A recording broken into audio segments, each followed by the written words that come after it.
ಅದೇ ರೀತಿ ಈಗ ಅವರು ಒಡನಾಟ ಏನಂತಂತಂದರೆ ಈಗ ರಾಜಕೀಯದಲ್ಲಿ ಯಾವುದೇ ಒಂದು ಇರ್ಬೋದು, ಈಗ ಯಾವುದೇ ಅವರ ಒಂದು ಹೆಸರು ಹೇಳ್ಕೊಂಡು ಈಗ ಎಷ್ಟೋ ಜನ ನಮ್ಮ ಒಂದು ಕ್ಷೇತ್ರದಲ್ಲಾಗಿರ್ಬೋದು ಎಲ್ಲ ಹುಡುಗರು ಯಾವುದೇ ಒಂದು ಕೆಲಸಕ್ಕೆ ಹೋಗೋದ್ರು ಕೂಡ ಅವರು ಒಂದು ಫೋನ್ ಮಾಡಿ ಆ ಕ್ಷಣದಲ್ಲಿ ಹೇಳ್ತಾ ಇದ್ರು ಹೌದು, ಅವರ ಮಾರ್ಕೋಟ ಮಾರ್ಗದಲ್ಲಿ ನಾವು ಸಾಕ್ತಾ ಇದ್ದೀವಿ.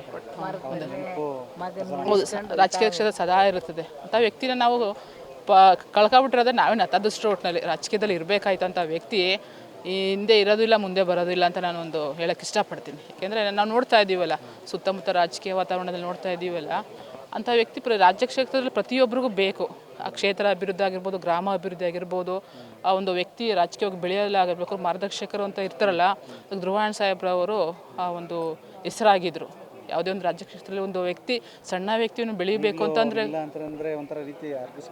ಹೌದು, ಆ ನೋವುಗಳು, ಆ ಅಭಿಮಾನಿಗಳು ಆಗಿರೋ ಅವರ ಏನು ರಾಜಕೀಯ ಗುರುಗಳು ಅಂತ ನಂಬ್ಕೊಂಡಿದ್ರು, ಆ ನೋವು ಅವರಿಗೆ ಗೊತ್ತು. ಹೌದು, ಈಗ ಅದು ದಿನ ಎಲ್ಲ ನೋಡಿದಿರ ನೀವೆಲ್ಲ, ಮಾಧ್ಯಮದಲ್ಲಿರ್ಬೋದು, ಪೇಪರಲ್ಲಿ ನೋಡ್ಬೋದು ಯಾವ ರೀತಿ ಅಭಿಮಾನಿಗಳೆಲ್ಲ ಎಷ್ಟು ನೋವನ್ನು ಅನುಭವಿಸಿದ್ರು.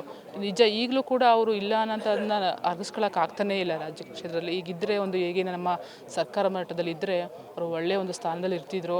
ಅವರ ನಂಬ್ಕೊಂಡಿರೋವಂಥ ಕಾರ್ಯಕರ್ತರು ಕೂಡ ಒಂದು ಒಳ್ಳೆಯ ಸ್ಥಾನವನ್ನು ಪಡ್ಕೋತಾ ಇದ್ರು ಅವರ ಇದ್ದ ಒಂದು ಸಮಯದಲ್ಲಿ. ಕೂಡ ನಿಮ್ಮಂಥ ಕಾರ್ಯಕರ್ತರಿಗೆ ತುಂಬ ನಷ್ಟ ಆಗಿದೆ. ಹೌದು, ಖಂಡಿತ ಆಗಿದೆ.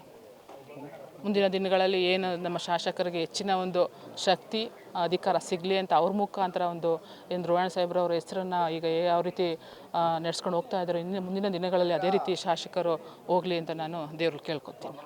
Thank you.